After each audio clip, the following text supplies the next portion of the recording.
Hello everyone, my name is Abhishek Gupta and I welcome you all on this JIB on the Go series. So दोस्तों JIB on the Go series के through हम लोग RBWM component के जो most important topics हैं उनको cover up करने की कोशिश कर रहे हैं in a very short duration of time.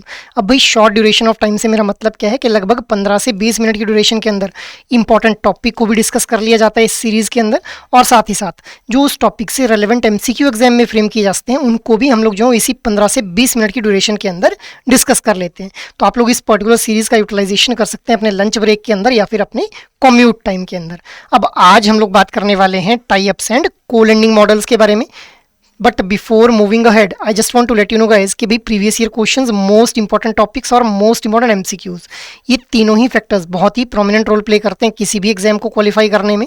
तो दोस्तों अगर आप लोगों का भी यही कंसर्न है रिगार्डिंग योर JIB एग्जाम, तो आप लोगों की स्क्रीन के ऊपर अभी जो डॉक्यूमेंट आप लोगों को दिख रहा है, इस डॉक्यूमेंट का लिंक आप लोगों को इस वीडियो के डिस्क्रिप्शन में देखने के लिए मिल जाएगा, जहां से आप लोग previous year questions, most important topics और most important MCQs for each and every component of JIB exam को एक्सेस कर पाएंगे, और वो भी बिल्कुल free of cost, so you can have a look on that particular document.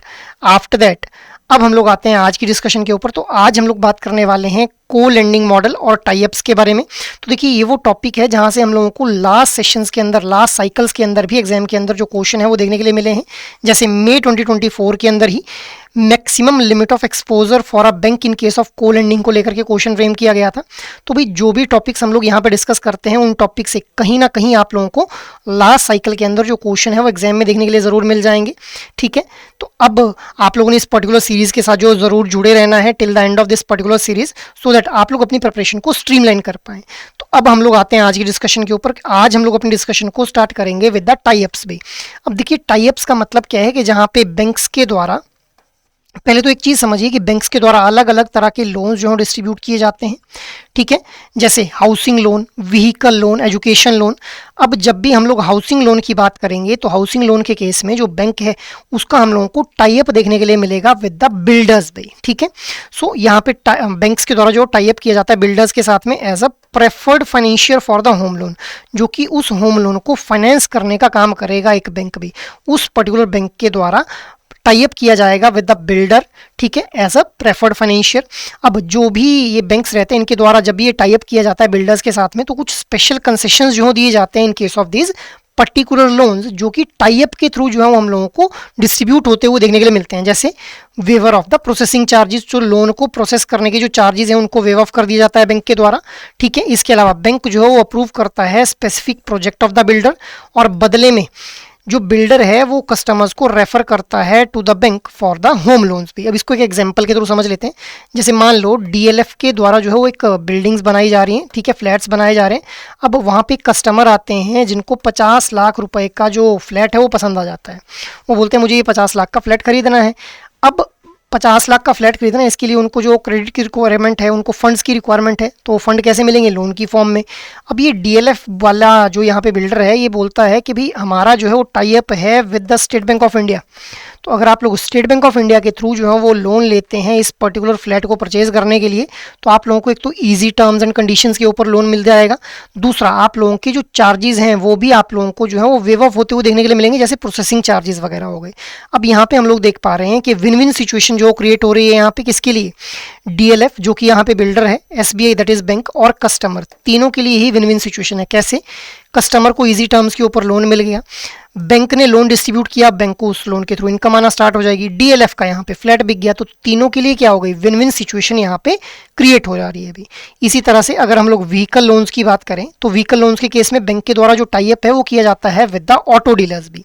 अब देखिए ऑटो डीलर्स के साथ में कैसे टाई अप करते हैं बैंक? तो बैंक जो ऑटो डीलर्स हैं, जैसे मान लो, इसको भी एक एग्जाम्पल के थ्रू समझ लेते हैं। जैसे मान लो स्कोडा जो है वो स्कोडा की गाड़ियाँ होती हैं। हम लोगों को पता है कि स्कोडा एक जर्मन बेस्ड कंपनी है जिसके द्वारा जो व्हीकल्स पर मैन्युफैक्चर जो की जाती हैं अभी। अब स्कोडा की गाड़ी देखने के लिए जाते हैं कस्टमर, उनको स्कोडा की कैलियक गाड़ी बड़ी पसंद आ जाती है, तो वो बोलते हैं मुझे कैलियक गाड़ी लेनी है जो लगभग 10 से 12 लाख रुपए की कॉस्ट में है अभी। ठीक है, 10 से 12 लाख रुपए जो है प्राइस है उसका। अब इस 10 से 12 लाख की गाड़ी खरीदने के लिए उनको लोन की रिक्वायरमेंट है।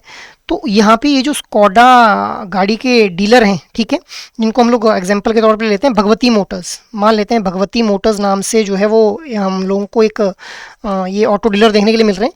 तो अब ये भगमती मोटर्स के नाम से जो ऑटो डीलर है ये बोलेंगे उस कस्टमर को कि भाई अगर आपको लोन चाहिए तो हमारा जो है वो टाई अप है विद पंजाब नेशनल बैंक। तो आप लोग अगर पंजाब नेशनल बैंक के साथ में जो है वो जा कर के इस ऑटो लोन की रिक्वेस्ट करते हैं तो डेफिनेटली आप लोगों को इजी टर्म्स के ऊपर जो है लोन मिल जाएगा।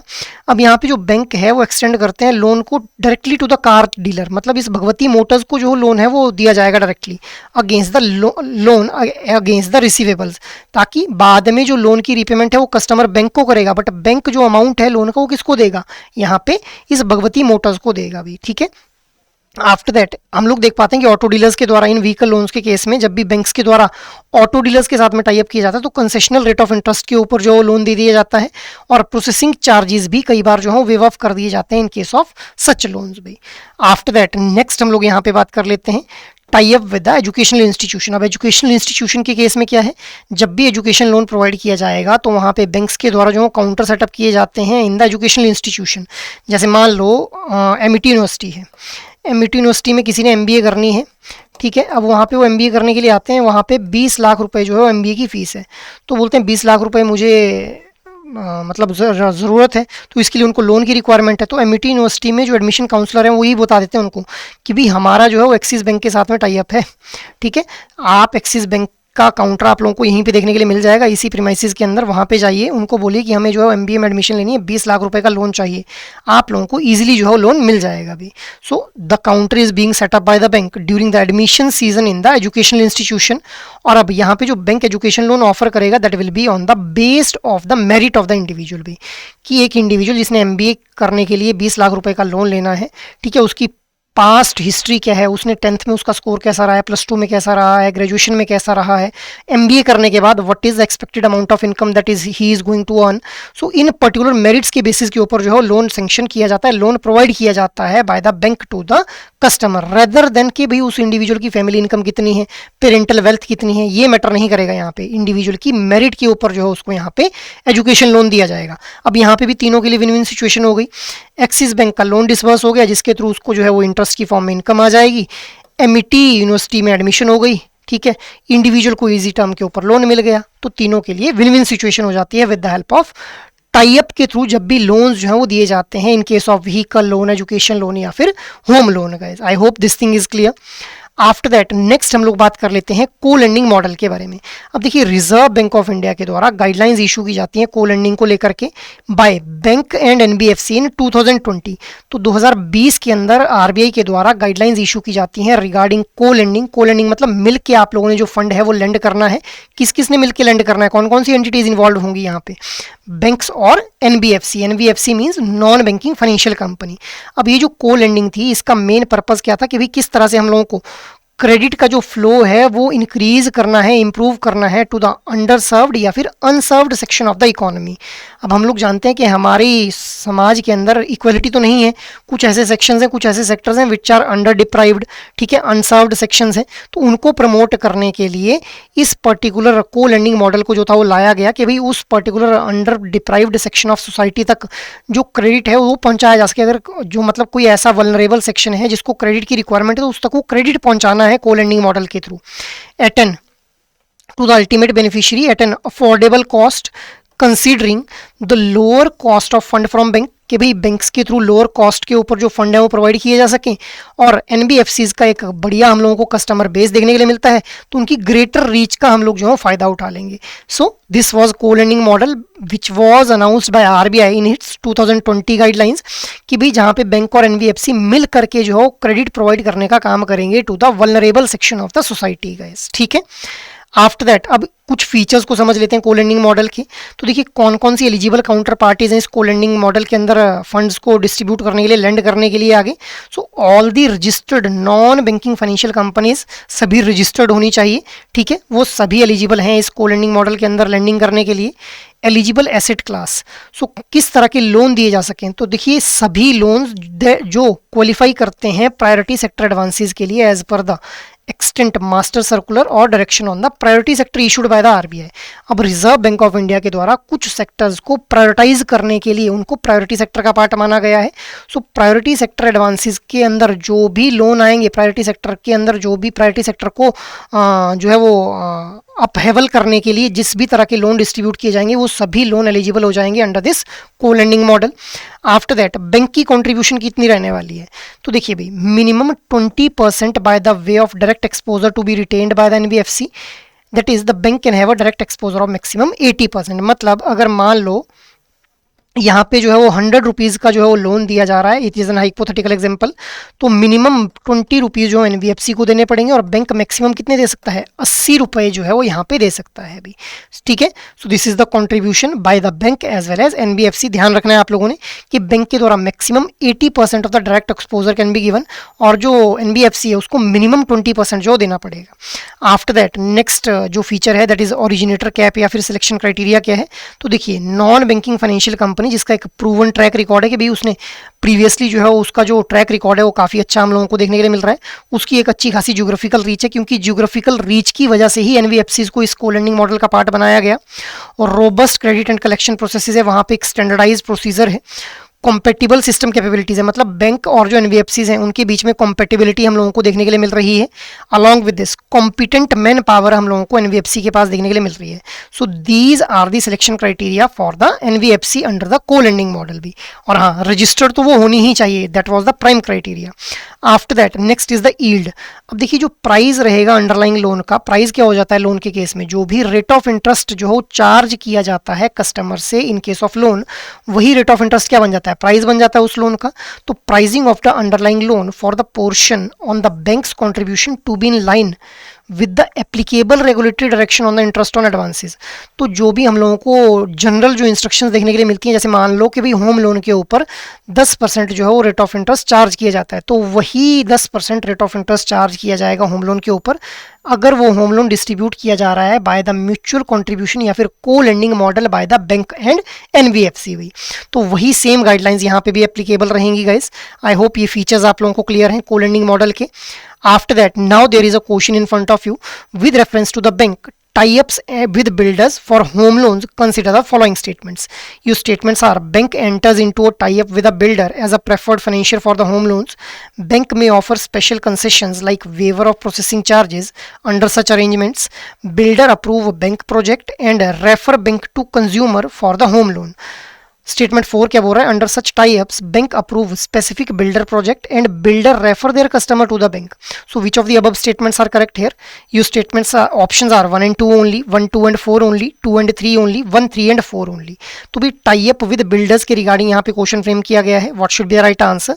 The right answer will be option number B, that is 1, 2 and 4 only. अब थर्ड स्टेटमेंट गलत क्यों है? क्योंकि यहाँ पे बोल रहा है builder approve the bank project. नहीं भाई, बैंक जो है वो अप्रूव करता है बिल्डर के प्रोजेक्ट को और फिर बैंक रेफर करता है कस्टमर को, मतलब जो बिल्डर है वो रेफर करता है कस्टमर को टू द बैंक, पर जो बिल्डर के प्रोजेक्ट हैं उसको बैंक के द्वारा ही अप्रूव किया जाता है, ना कि बिल्डर अप्रूव करता है यहाँ पे बैंक के प्रोजेक्ट्स को। तो ये स्टेटमेंट गलत हो जाती है, इसीलिए option B will be the right one.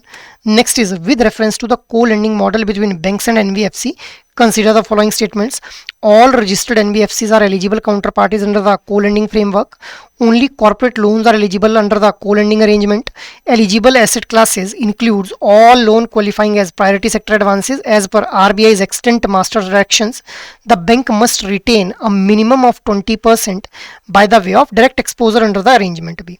So which of the above statements are correct here? Options are 1 and 2 only, 1, 3 and 4 only, 2 and 3 only, या फिर 1, 2, 3 and 4। तो what should be the right answer? The right answer will be option number B, that is 1, 3 and 4 only। अब देखिए पहली statement क्या बोल रही है कि all the registered NBFCs are eligible counterparties, बिल्कुल सही बात है।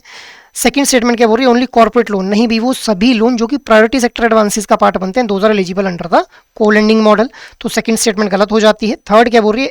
Eligible asset class includes all loan qualifying as priority sector advances, बिल्कुल सही बात है।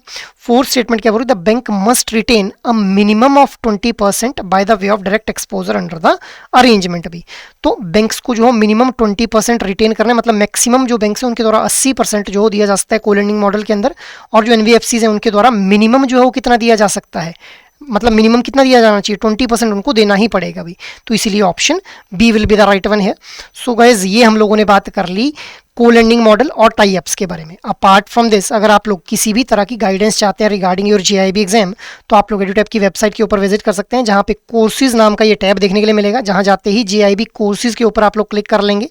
JIB कोर्सेज के ऊपर क्लिक करते ही अलग अलग तरह की कोर्सेज यहाँ पे देखने के लिए मिल जाएंगे आप लोगों को। तो सबसे पहले बात करते हैं JIB के लिए कंप्लीट मास्टर कोर्स के बारे में, जिसके अंदर JIB एग्जाम के चारों कंपोनेंट्स के जो आप लोगों को टॉपिक्स हैं वो प्रिपेयर करवाए जाएंगे in a comprehensive manner with the help of concept classes, जो कि 15 से 20 मिनट की रहती हैं। इसके अलावा एग्जाम से ठीक पहले आप लोगों को लाइव क्लासेस प्रोवाइड की जाएंगी। आप लोग जो कंटेंट है उसको रिवाइज कर पाएँ इसके लिए आप लोगों को कंसेप्ट नोट्स प्रोवाइड किए जाएंगे। आप लोग कंटेंट की सही से प्रैक्टिस कर पाएँ इसके लिए solved PYQs, chapter wise mock test और फुल लेंथ मॉक टेस्ट भी प्रोवाइड किए जा रहे हैं। So it can be a one stop solution अगर आप लोग कॉम्प्रिहेंसिवली JIB एग्जाम की प्रिपरेशन करना चाहते हैं भी। बट अगर आप लोग चाहते हैं कि इंडिविजुअल कंपोनेंट को आप लोगों को एक्सेस करना है for this individual component master course, तो स्क्रॉल इट डाउन, यहीं पे IFS, PPB, AFM और RBWM चारों कंपोनेंट्स के इंडिविजुअल मास्टर कोर्सेज भी देखने के लिए आप लोगों को मिल जाएंगे, जिनका यूज़ आप लोग कर सकते हैं अपने इंडिविजुअल कंपोनेंट को कॉम्प्रिहेंसिवली प्रिपेयर करने के लिए भी। इसके अलावा अगर आप लोग चाहते हैं कि सिर्फ मोस्ट इंपॉर्टेंट टॉपिक्स को टारगेट करते हुए प्रिपरेशन करनी है, तो आप लोग लाइव क्रैश कोर्स बैच 4 में खुद को एनरोल कर लें, जहाँ पे आप लोगों को लाइव क्लासेस के थ्रू 120 आवर्स की ड्यूरेशन के अंदर मोस्ट इंपॉर्टेंट टॉपिक्स कवर करवाए जाएंगे। आप लोगों को कंसेप्ट नोट्स प्रोवाइड किए जाएंगे फॉर द रिवीजन पर्पस। इसके अलावा solved PYQs, chapter wise mock test और फुल लेंथ मॉक टेस्ट भी प्रोवाइड किए जाएंगे, सो दैट आप लोग कंटेंट को प्रैक्टिस सही से कर पाएं भी। So you can also enrol in this particular course अगर आप लोग मोस्ट इंपॉर्टेंट टॉपिक्स को टारगेट करते हुए प्रिपरेशन को परस्यू करना चाहते हैं। इसके अलावा अगर आप लोगों को लग रहा है आप लोगों की प्रिपरेशन तो कंप्लीट है, अब आप लोगों को सिर्फ अपनी इवैल्यूएशन करनी है, तो आप लोग टेस्ट सीरीज में खुद को एनरोल कर लें, जहां पे आप लोगों को solved PYQs right from May 2023 to November 2025, इसके अलावा चैप्टर वाइज मॉक टेस्ट और फुल लेंथ मॉक टेस्ट भी प्रोवाइड किए जा रहे हैं भी। So you can enroll yourself in any of these particular courses depending upon your need for JIB examination भी। So that is all from my side for this particular session. I hope ये session आप लोगों को अच्छे लग रहे हैं। अगर एक्चुअल में ये सेशन पसंद आ रहे हैं, इन सेशंस को लाइक, शेयर और सब्सक्राइब कर लें। और अगर आप लोगों की कोई भी क्वेरी हो तो आप लोग मेल ज़रूर करें hello@edutap.co.in के ऊपर। जय हिंद।